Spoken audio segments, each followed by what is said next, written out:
Mesdames,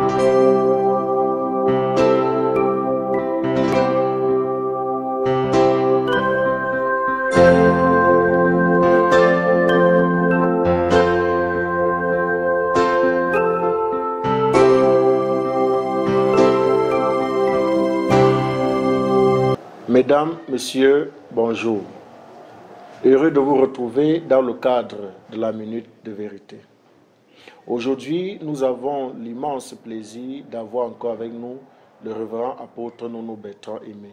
Révérend, bonjour et soyez le bienvenu. Bonjour, révérend Sostène. C'est un réel plaisir pour moi de me retrouver de nouveau dans cette autre édition de la Minute de Vérité.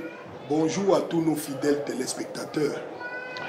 Alors, bien-aimés frères dans le Seigneur, il est écrit dans la Bible que l'homme quittera son père et sa mère, il s'attachera à sa femme, ils deviendront une seule et même chair.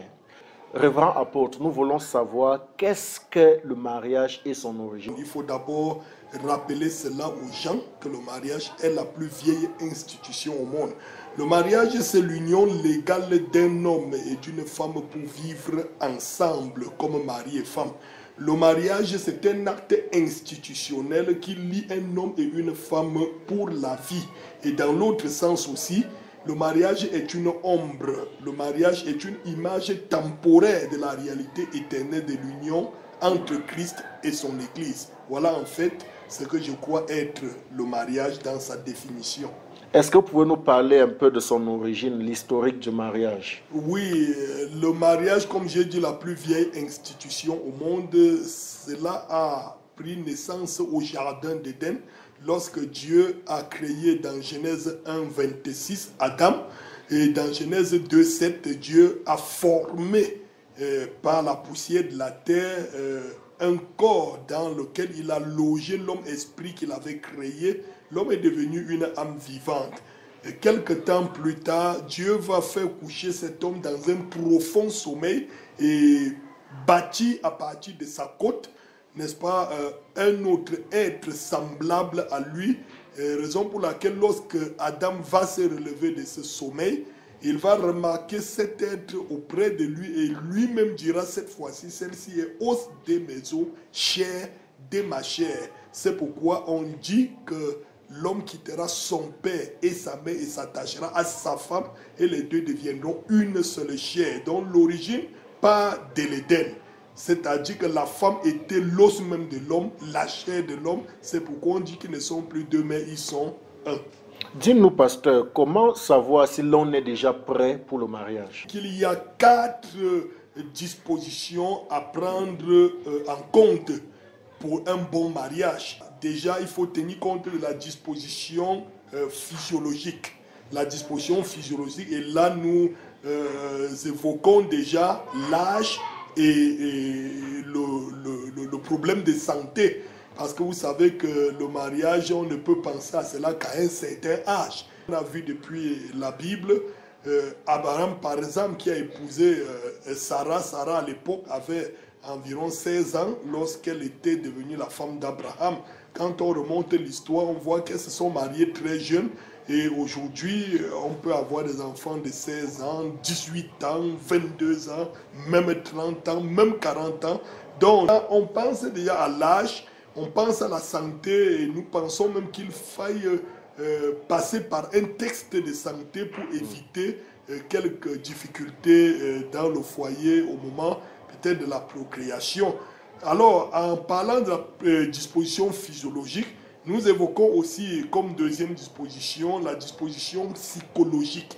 La disposition psychologique, là, nous évoquons déjà le problème de nécessité. On se marie parce que c'est une nécessité. Beaucoup de gens le font par désir, mais il faudrait bien que ce soit un besoin important dont la disposition psychologique interpelle à la nécessité même de se marier. Et puis il y a la disposition matérielle qui évoque déjà le nécessaire vital. Vous ne pouvez pas prendre votre fille et remettre à un clochard, un paresseux qui ne veut rien faire. Vous faites quoi dans la vie? Rien, je ne fais rien, je n'ai rien. Bon, je pense que s'il n'est pas déjà capable de se nourrir, quelqu'un qui mange encore dans l'assiette des parents ne peut pas prétendre se marier. Il faut qu'il soit capable de se donner les soins propres à lui-même, et alors qu'il prouve par là qu'il peut aussi s'occuper d'une autre âme à côté de lui. Et après la disposition matérielle, nous avons ici la disposition spirituelle. Là déjà, il faut que l'homme qui veut se marier, la femme qui veut se marier, apprennent à rechercher la volonté de Dieu dans un bon mariage. Voilà, pasteur, quand bien même l'homme va respecter ou bien avoir rassemblé toutes ces dispositions avec lui, faudrait-il déjà trouver une qui sera aussi selon la volonté de Dieu. Maintenant, comment faire pour savoir que celle que je suis en train de vouloir épouser est celle que Dieu avait prédestinée pour moi, choisie pour moi? Est-ce dans des songes, des rêves, des visions? Comment faire pour connaître la volonté de Dieu dans le choix d'une épouse, en fait? Est-ce par un coup de songe, un coup de vision, un coup de prophétie même que je parviendrai à savoir la volonté de Dieu? Je dis pas automatiquement. Je ne dis pas non, mais je dis pas automatiquement. Parce que voyez-vous, si nous revenons déjà en Éden, vous verrez que dans un départ, c'est Dieu qui s'est chargé de présenter à Adam une femme. C'est pourquoi lorsque l'erreur se produit, Adam renvoie, n'est-ce pas, l'éponge à Dieu en disant c'est la femme que tu m'as donnée. C'est pourquoi il faut faire attention, parce que si Dieu venait dans un songe, vous dit que voici votre femme, ou dans une vision, ou une prophétie, vous disait que telle est votre femme, le jour que ça n'irait pas, au lieu que vous vous en teniez, n'est-ce pas, au fondamental qui vous a mis ensemble, qu'est l'amour, votre propre décision à vous, vous allez tout simplement renvoyer, n'est-ce pas, la responsabilité sur Dieu pour dire que si tu ne me l'avais pas montré, je ne l'aurais pas épousé. C'est pourquoi il faut éviter cela, parce que nous savons tous, révérend Sostène, que la majorité de ces songes et de ces visions ne sont parfois que les résultats de notre convoitise ou de notre passion. Qu'est-ce que je veux dire? Dans le livre de Ecclésiaste au chapitre 5, le verset 2 nous dira: car si les songes naissent de la multitude des occupations, la voix de l'insensé se fait entendre dans la multitude des paroles. Vous voyez, il indique même ici que des songes naissent parfois de la multitude des occupations. Et dans l'autre texte, dans Ésaïe 29, le verset 8 nous dit ceci: comme celui qui a faim rêve qu'il mange, puis s'éveille l'estomac vide, et comme celui qui a soif rêve qu'il boit, puis s'éveille épuisé et languissant, ainsi en sera-t-il de la multitude des nations qui viendront attaquer la montagne de Sion. Vous voyez, celui qui a faim ne peut rêver qu'il est en train de manger, ou celui qui a soif rêve seulement qu'il est en train de boire. Il en est de même celui qui soupire pour le mariage et qui a déjà l'œil de convoitise sur une certaine fille, s'il s'attend au songe pour avoir, n'est-ce pas, pour prendre une décision, certainement, cette fille-là qu'il convoite, il verra dans un songe comment il est en train de se marier d'elle, comment ils font même déjà des enfants. Quand j'ai parlé ici de rechercher la volonté de Dieu, je veux dire qu'un homme, une femme qui sait Dieu, doit reconnaître que face à toute situation dans la vie, il faut prier.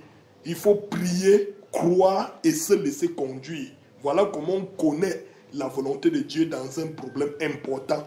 Prier, croire et se laisser conduire. Il faut que ce soit la profondeur, révérend Sostène, qui appelle en vous la profondeur. Et que vous ressentiez à l'intérieur de vous que cette femme, vraiment, je ne peux pas vivre sans elle. Elle doit être révélée à vous comme étant votre moitié. Elle doit être pour vous la plus belle femme au monde. Voilà en quelque sorte ce que je voudrais dire. Si vous lisez les écrits de Salomon dans Cantique des Cantiques, vous verrez comme il exalte la femme qu'il aime. Vous pourrez lire dans Cantique des Cantiques, chapitre 4, verset 1, même jusqu'au verset 11, pour mieux comprendre ou saisir de quoi je parle. Ok, dites-nous, pasteur, à quel âge faut-il se marier? Combien faut-il déjà avoir dans son compte bancaire pour se marier? Ou encore, quel travail faut-il déjà faire pour s'engager dans le mariage? Voilà. Si vous voulez savoir quel âge on doit se marier, je vous dirai à l'âge de la raison, à l'âge de la responsabilité. Vous pouvez avoir chez vous une fille de 27 ans qui n'est pas encore mature pour le mariage. je n'ai pas besoin de vous surprendre. Mais cependant, vous pouvez avoir chez vous une fille de 16-17 ans qui a toutes les prédispositions pour être une femme dans un foyer. Je parle d'un sens de responsabilité. Il y a des gens qui ont de l'âge mais qui ne sont pas responsables. Il y a d'autres qui n'ont pas de l'âge mais déjà qui très tôt sont responsables. Voilà ce que je peux répondre. Il ne faut pas avoir des milliards dans son compte pour se sentir capable de se marier, mais il ne faut non plus vivre comme un oiseau. Je refuse cela parce que la Bible même nous a dit d'être prévoyant, d'être économiste. Un enfant de Dieu ne doit pas être paresseux. La Bible nous encourage au travail. Je dois travailler dur, sachant que demain je vais engager une responsabilité. Et alors, il ne faut pas avoir beaucoup dans son compte. Il faut avoir le nécessaire vital. Il faut être capable de prendre soin de toi et même de savoir supporter la charge de celle que tu veux épouser, parce que lorsque le jour du mariage, on ôte son voile et vous le jette à l'épaule, c'est dire tout simplement qu'à partir d'aujourd'hui, vous assumez toute la responsabilité de cette jeune fille. Vous portez la charge qui est sienne sur vous et vous répondez pour elle. Alors, je comprends par porter sa responsabilité, assumer sa responsabilité, la nourrir, prendre soin d'elle, la traiter et puis savoir vivre pour elle. Ok, pasteur, comment donc un chrétien peut se marier? Est-ce que un chrétien peut épouser une non-chrétienne? Comment faire pour réellement se marier dans ce sens-là? D'accord. Aux chrétiens, je dis ici que jamais un chrétien ne devrait oser épouser, n'est-ce pas, un incroyant. Ce n'est pas commode parce que on dit que vous êtes fait pour être un. Vous devez être un en tout. Vous devez avoir la même vision. Vous devez avoir le même esprit. Vous devez être uni, corps, esprit, âme, à tous les niveaux. Même vos idéologies doivent s'associer pour que vous puissiez vivre en paix.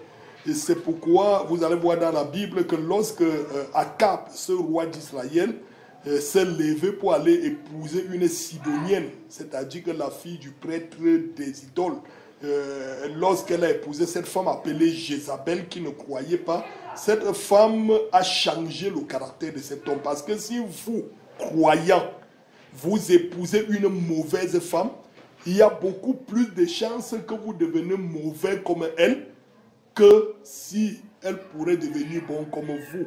Maintenant, si vous, bonne femme, vous épousez le mauvais homme, vous avez beaucoup plus de chances d'être mauvais comme cet homme. C'est pourquoi il est important que le mariage soit fait puissant. Ça, il faut respecter certaines normes. Donc, c'est pourquoi pour le mariage des enfants de Dieu, je les conseille. Il y a 3 conditions qu'il faut prendre en compte. Il faut déjà la nouvelle naissance. Il faut la nouvelle naissance comme condition sine qua non. Il faut rechercher le caractère chrétien. Il faut l'amour, parce que l'amour doit être la base, le socle, le piédestal d'un véritable mariage.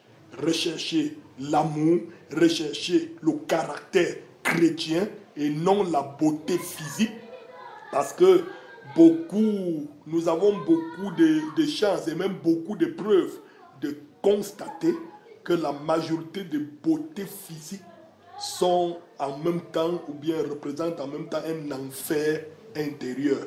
Donc c'est pourquoi il ne faut pas se fier à la beauté, au corporel.